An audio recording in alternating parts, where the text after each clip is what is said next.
3 días de cónclave. A partir de mañana veremos qué noticias concretas, hechos concretos surgen de esta importante reunión en el Vaticano. Cambiamos diametralmente de tema y nos vamos, bueno, a la salud cardíaca de los argentinos.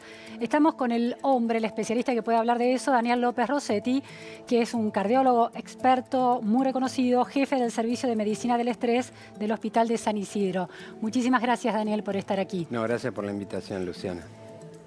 Recién describíamos al presentar este tema, bueno, el estrés argentino en relación a una economía incierta, un año político también incierto y a las cuestiones personales que podrían afectar a cualquier persona. ¿Es la Argentina un país particularmente estresante? ¿Hay cifras epidemiológicas acerca de cómo todo este contexto afecta a los argentinos? Hay algunos números que se pueden analizar. Y la descripción inicial es correcta, la salud cardíaca en un país en una condición estresante. Pero me gustaría enfatizar un punto, y es que la salud cardíaca es en principio la salud. Ajá. No es solamente cardíaco. Sí. Es decir, ¿por qué sufre el corazón con el estrés? Porque se lesionan las arterias coronarias. Las arterias coronarias son las que irrigan al corazón. El corazón es un músculo parecido, una bomba muscular, parecida al tamaño del puño y que se encarga de mandar sangre a todo el cuerpo. Sí. Ahora, él también tiene que vivir. Entonces, él se manda sangre a sí mismo por unas arterias que van de arriba para abajo, que parecen como una corona de un rey y se llaman arterias coronarias. Sí. Esas arterias coronarias con el estrés, y vos acá debemos puntualizar algo, si esta charla no fuera de estrés, sería una charla de sufrimiento. El sinónimo de la palabra estrés es sufrimiento. Cuando hay sufrimiento cognitivo y emocional, se producen una serie de alteraciones que son las que denominamos estrés crónico. Estrés sostenido en el tiempo, ya que el sufrimiento es un sentimiento negativo que permanece en el tiempo. Esa lesión de las arterias coronarias, como vos bien decís, pueden hacer sufrir al corazón. De eso no hay ninguna duda. Pero eso no pasa nada más que en las arterias coronarias. Pasa en todas las arterias. Claro. Pasa en el cerebro, pasa en el hígado, pasa en el riñón, pasa en la piel. El estrés es la medida del envejecimiento. El estrés es la medida de la carga crónica en el tiempo, según dijo Hans Selye. A ver, hay una idea cuando uno se hace un análisis clínico de colesterol bueno y colesterol malo. ¿Hay un estrés bueno y un estrés malo? Claramente, el estrés es igual que el azúcar en sangre. Si yo te pregunto a vos, ¿es normal tener azúcar en sangre? ¿Qué me dirías? Diría que sí. Hasta ahí vamos bien, hasta ahí, sí, sí. Hasta cierto punto. Claro. Por encima de un punto es diabetes. Claro. La misma pregunta que vos me hiciste, si me la haces de vuelta. ¿Hay estrés bueno y estrés malo? El estrés es uno solo y hasta un punto es igual que el azúcar en sangre innecesario. Pasado ese punto, es lo que vos decís correctamente, popularmente, estrés malo. Bien. Es igual que la tensión de la cuerda de una guitarra. Debe tener una tensión para que suene bien. Claro. Y al igual que la cuerda que una guitarra, como vibra esa cuerda, vibra el instrumento que la contiene, que es el cuerpo. Al igual que el estrés, que es un fenómeno mental, psicobiológico, vibra nuestro cuerpo. Bien. El sufrimiento, que es el estrés crónico, hace vibrar el cuerpo en sentido negativo y condiciona patología. ¿Cuándo se da ese salto cualitativo entre el estrés habitual, manejable, y un estrés que ya se convierte en sufrimiento para la mente y el cuerpo? ¿Hoy cómo pasaste tu día? ¿Estresada? Bueno, yo también, porque uno vive en una sociedad moderna. Claro. Tenía un horario que cumplir, un deadline, empezaba el programa. Pero, te lo voy a preguntar así, ¿te gusta lo que haces? Me gusta lo que hago, sí. Hoy tuviste carga, pero ¿te gusta lo que haces? La respuesta te la podría haber dado mi mamá, que ya no está, pero podría estar sentada acá y te hubiera dicho, sarna con gusto no pica. Cuando lo que vos haces, vienen los pacientes al hospital, al servicio de medicina del estrés, y lo primero que nos damos cuenta es si sufre o no. Es muy común que alguien que vea a alguien trabajar todo el día, va, viene, se mueve, va, hace esto, hace lo otro. Uy, ¿qué estrés debe tener? ¿La estás pasando bien? Sí, no es estrés. Puede ser cansancio, puede ser sobrecarga de trabajo. Ahora, si cuando esa carga la llevas mal, se llama sufrimiento. Sí. Por ejemplo, un desocupado no tiene cargas. Claro, no tiene tareas. No tiene tarea, sí, pero tiene sufrimiento. Claro. Es decir, hay que desvincular el hecho de hacer muchas cosas o cumplir horarios. Claro. El tema básico, la palabra que nosotros encontramos de modo vernáculo en nuestro país, y no solamente por ser argentino, Sí, sí. es que cuando la pasás mal, cuando sufrís, el cerebro, la parte anterior del cerebro, que es la que piensa y siente, la empieza a pasar mal y manda una información a un lugar que se llama hipotálamo, que está en la cabeza, y el hipotálamo manda otra información, una hormona que está dentro del cerebro, a otra glándula cerebral que se llama hipófisis, y que larga otra sustancia que va arriba de los riñones y larga, ¿sabes qué? Cortisol. El cortisol es la hormona del estrés crónico. Tu nivel de cortisol aumenta y eso se llama estrés crónico. Yo te hago un análisis a vos a la mañana de nivel de cortisol y uno a las 5 de la tarde. Estamos cerquita. Sí. Si siempre a la mañana tenemos vos, yo y todos los que nos están viendo un pico de cortisol. ¿Por qué? Porque empieza el día y tenés que trabajar y trabajar y Hay hacer una cosas. alerta. Una alerta Sí. para que funcione psicológicamente Claro. y mentalmente toda vos. Claro. Durante el día te vas calmando y a las 5 de la tarde el nivel de cortisol baja cerca de la mitad. ¿Me expliqué hasta acá? Sí. Ahora, si yo le tomo a ver. un paciente el nivel de cortisol a la mañana y ponele que fuera normal, Sí, porque pero es el que te pone en marcha. es el que te pone en marcha, pero a las 5 de la tarde, en lugar de ser la mitad, es casi igual a la mañana, ya eso es un elemento que me hace pensar en estrés crónico sostenido. No la está pasando bien. Lo mismo pasa con adrenalina, con Claro. otras sustancias que llaman interleuquinas, con factor de necrosis tumoral alfa, con un montón de sustancias que nosotros podemos, prolactina, con sustancias que podemos medir y determinar si la persona no la está pasando bien. Daniel, tu último libro habla de emoción y sentimientos y el subtítulo es No somos seres racionales, somos seres emocionales que razonan. Sí. ¿Por Allí qué? está, lo vamos a mostrar. ¿Por qué? Me parece un título. Permitímelo, si lo podemos Sí, mostrar al pero, aire. Ahí está. ¿Por qué la bajada dice no somos seres racionales? ver. Es obvio que somos racionales. Sí. El título es provocativo, pero ¿por qué? Porque todos nosotros, los que nos están viendo, vos y yo, casi nos agrandamos pensando en que somos racionales. Y la verdad que somos básicamente emocionales. Por eso la bajada del libro dice, no somos Claro. seres racionales, somos seres emocionales, básicamente, Claro. que razonan. En esta explicación que vos me dabas de cómo cierto estado de sufrimiento activa el cerebro, a una cierta zona del cerebro y produce una hormona que impacta en el corazón, está hablando de eso, ¿no? Está hablando de eso. De cómo ese círculo que afecta directamente a nuestra salud nació de una emoción. Siempre. ¿Vos tomaste decisiones importantes en el último mes? Seguro, Sí. seguro. ¿Y por qué las tomaste? No me digas qué decisiones. ¿Por qué las tomé? Bueno, porque se enfrentaba a un acontecimiento y tenía que tomar una decisión. Y lo pensaste. Por supuesto. Lo más seguro es que no lo hayas pensado tanto como creemos. Ajá. Te lo digo para vos como para mí. Lo más probable es que tanto vos como yo, como cualquiera de los que nos están viendo ahora, hayan tomado decisiones importantes en el último mes porque, iba a decir casi una grosería, porque se les cantó. Ajá.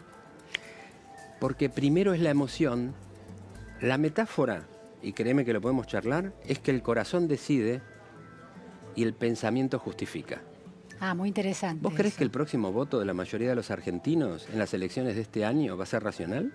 Bueno, dicen que simplemente la racionalidad es en realidad la tendencia a justificar los propios prejuicios. Bueno, de entre, manera que... entre otras cosas, la gente, la mayoría de nosotros, va a votar básicamente emocionalmente. Pero si te sentás en una mesa de café, vas a tratar de explicar racionalmente tu voto. Claro. Las elecciones se ganan en el campo de las emociones, no en una plataforma electoral. Bien. ¿Por qué? Porque no somos seres racionales, somos seres emocionales que razonan. Por eso te gusta la música, Sí, por sí. eso te gusta la poesía, por eso tiene éxito un cantante. Ahora, ¿qué emociones son aquellas, de alguna manera, naturales, aun cuando nos producen una cierta sensación de alerta, son naturales? Por ejemplo, ¿la tristeza es necesariamente una emoción que conduce a una enfermedad cardíaca, por ejemplo? No, la tristeza es absolutamente indispensable para vivir. Todo depende de la dosis. Sin tristeza no somos nosotros. todo lo que tenemos está porque debe estar. Miedo, ira, alegría, tristeza, asco, sorpresa. 6 emociones básicas. Vos nombraste, te tuteo, ¿no? Ya, sí, por supuesto. La tristeza es indispensable para procesar una pérdida y para comunicar a otro que necesito ayuda. Claro, para el duelo y la empatía. Hasta un punto. Por eso la tristeza no se medica. Cuando vienen al hospital y me dicen, doctor, yo me doy cuenta, necesito un antidepresivo. Si es tristeza, jamás le voy a dar un antidepresivo. Necesita la tristeza. Las emociones no se medican, se procesan. Bien. Esas son las emociones. El sentimiento es otra cosa. Es la construcción de emociones básicas mezcladas con el pensamiento. Entonces, si la tristeza en un espíritu o en un estado de ánimo se hace prolongado y hablas de una persona de carácter melancólico que después desarrolla una depresión, esto se llama depresión y es patología y requiere medicación. Claro. Las modificaciones, el asco, uno dice el asco es natural. Tenemos asco desde que somos seres, desde que éramos hombres mono, porque teníamos asco para no comer algo putrefacto. Sí, es instintivo prácticamente. Instintivo para no comer algo feo o darle de comer algo feo a nuestras crías. En la evolución de nuestra especie, el asco se ha mezclado cada vez más con el pensamiento y hoy se puede tener asco por personas. La xenofobia es un sentimiento de orden negativo que es una prolongación anómala sostenida en el tiempo de una emoción básica que es el asco.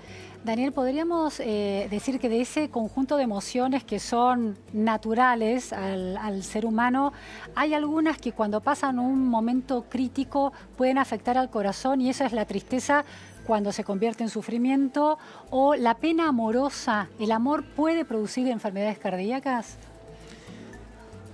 ¿A vos qué te romper parece? el corazón. ¿A vos te parece ¿Existe? que el corazón, el amor puede romper el corazón? Bueno, si el estrés, si hay una sensación de sufrimiento sostenida porque no se puede procesar esa pérdida amorosa, quizás sí. ¿Ves? Tenés razón, pero no porque lo hayas pensado, sino porque lo sentís. Porque Tu lo he educación, vivido. vos pensás, ¿alguna vez te diste cuenta que se sufre por amor? Sí, por supuesto. Y vos dijiste, esto me hace mal al cuerpo. Claro. Hace 2000 años, Plutarco escribe algo extraordinario, como uno de los primeros historiadores importantes romanos del siglo I, escribe en Vidas Paralelas una historia muy linda que es un mal de amores, que es una patología que produce depresión en una persona. Resulta que, ¿tenemos un minuto más? ¿Un ratito más? Sí. Resulta que había el rey de Siria que se llamaba Seleuco I o Nicator, que aparte era uno de los grandes generales de Alejandro Magno. Tenía un hijo al cual quería mucho, se llamaba Antíoco. Lo quería muchísimo. Y a Antíoco le pasa lo que vos decías, en un momento se deprime, empieza a abandonarse, no se arregla, no come, cae deprimido, enfermo en cama. El padre, Seleuco I, se preocupa muchísimo porque no sabía qué le pasaba. Lo vieron muchos médicos y no mejoraba. Entonces mandó a llamar a un médico que era el homólogo a Hipócrates. Hipócrates era de la isla griega de Kos, pero en Juli, en otra isla, en la ciudad de Juli, en otra isla a 70 kilómetros de Atenas, vivía otro médico que fue el médico de la Escuela Médica de Alejandría, un número 1 que se llamaba Erasístrato. Entonces Seleuco llama a Erasístrato y dice, quiero que vea a mi hijo. El hijo era Seleuco, que estaba deprimido en cama. ¿Sabés lo que hizo para hacer diagnóstico? Se acercó a la cama y le puso los dedos así para tomar, se ríen todos, ¿no? En el control. Le puso para tomar el pulso. Sí. Entonces, Erasístrato, este médico como un Hipócrates, un fenómeno, le empezó a tomar el pulso. Entonces, suponete que yo fuera Erasístrato y vos sos el paciente Antíoco. Ahí está Seleuco I, que es el padre. Entonces el médico lo estudia y dice, quiero que pasen todas las doncellas del palacio una delante de la otra. Qué lindo. Hizo varias vueltas. Y dijo, ya tengo el diagnóstico. Está descrito por Plutarco. Claro. ¿Qué dijo? Que siempre que pasaba una doncella que se llamaba Stratonice, su frecuencia cardíaca aumentaba. El diagnóstico fue mal de amor. Sucede que Stratonice era una de las tantas esposas de Seleuco I. Seleuco amaba tanto al hijo que se separó, la dejó, para que se case con el hijo. Un acto de generosidad. De generosidad se lo dejó al hijo y el hijo se curó de la depresión. Es el primer diagnóstico escrito en la historia de la medicina de mal de amores. Primer diagnóstico y el primer tratamiento. Y el primer tratamiento. Tenemos unos minutos, Daniel. Bueno, evidentemente las causas que pueden afectar al corazón son múltiples, tan personales como una ruptura amorosa, tan estructurales como la economía de un país. Luciana. ¿Qué hacemos para los primeros pasos? Porque vos sos el creador de un método, de un programa para manejar el estrés. En el Hospital de San Isidro, gratuito para todo el mundo. Pero te hago una pregunta. A ver. Me siento una entrevistada, casi que no estoy acostumbrada a tantas preguntas. Bueno, pues yo soy médico, yo veo pacientes, ¿entendés? Y aparte hay que romper el hielo, hay que hacer una cosa... Bueno. Pero uno se da cuenta, vos decís, ¿qué tenemos que hacer para? Y yo te digo, como vos encasillaste tu nota en el corazón, y yo lo primero que te dije, el corazón es parte de un cuerpo entero, que también siente. Es decir, somos sentimientos, somos emociones. ¿Vos sabés que los animales no tienen infarto? ¿Cómo? Los animales no tienen infarto. Ajá. Si yo fuera cardiólogo de perros, no tendría pacientes. Los perros pueden sufrir del corazón, pero de otras cosas, arritmias cardíacas, problemas valvulares, problemas de los músculos, pero no coronariopatías, porque no se mueren de infarto, porque no saben sufrir. Qué interesante. El sufrimiento humano es el que produce la ruptura de una placa de ateroma con la producción de infarto. Entonces, si tenemos que empezar a cambiar ese camino peligroso, es más un cambio de actitud en relación a las emociones. Quiere decir, mejoro la dieta, hago más ejercicio. A ver. Si esta charla fuera más simple, yo te diría, vos me decís, ¿qué es el estrés? Yo te digo sufrimiento. Entonces la pregunta es, ¿cuál es el tratamiento del estrés? El tratamiento del sufrimiento. Claro. Todo lo que hagas para sentirte mejor, disminuye el estrés. ¿Pero puedo sentirme mejor y comerme toda la comida chatarra del mundo? En general, ¿Y no va a afectar al corazón? Sí, sin duda. Pero, en general, toda patología se desata por lo que es, hagamos el paralelismo a la película Tormenta Perfecta, para que una patología se produzca, tienen que existir múltiples causas.